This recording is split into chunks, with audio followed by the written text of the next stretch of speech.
মূলত আমি এখানে আসলে জামাত বিএনপিকে আমি দায়ী করব। তারা প্রথম থেকে যে জিনিসটা হলো কি, তারা নিজেদেরকে নো দাই সেলফ, অর্থাৎ তারা শেখ হাসিনার পতনের জন্য তাদের মানসিক প্রস্তুতি ছিল না, দুটো দলের কারোরই মানসিক প্রস্তুতি ছিল না।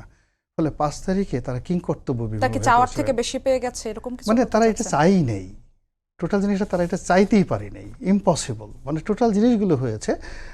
আমরা মানে ওই যারা রাস্তায় নেমেছে আসলে এগুলো তো ম্যাজিক্যালি বা ম্যাথমেটিক্যাল প্ল্যান দিয়ে, তারা যে বলে ম্যাটিকুলাস, মানে অঙ্কের মতো কষে কষে যে কাজ করা হয়েছে, আসলে কোনো রাজনৈতিক আন্দোলনের ভাবে হয় না। রাজনীতি এমন একটা জিনিস, এটা যখন মানে সারা জায়গায় মানুষের রক্তে আগুন ধরে যায়, মানে কখন যে কার ডাকে বিপ্লব হয়ে যায়, কখন যে কার ডাকে মানুষ রাস্তায় নেমে আসে, আর কে যে কখনই বিপ্লবের সময় নেতা মহানেতা হয়ে যায়, নায়ক হয়ে যায়, এটা কেউ জানে না, এটা প্ল্যান করে হয় না।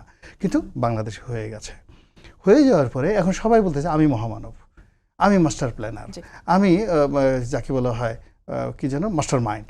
তো এই যে মাস্টার মাইন্ড নিয়ে, এটা কি মাহফুজ, এটা কি তারেক রহমান, নাকি এটা জামাতের আমির, এই তিনজনের টানাটানি করতে করতে আজ আমাদের সর্বনাশ হয়ে গেছে।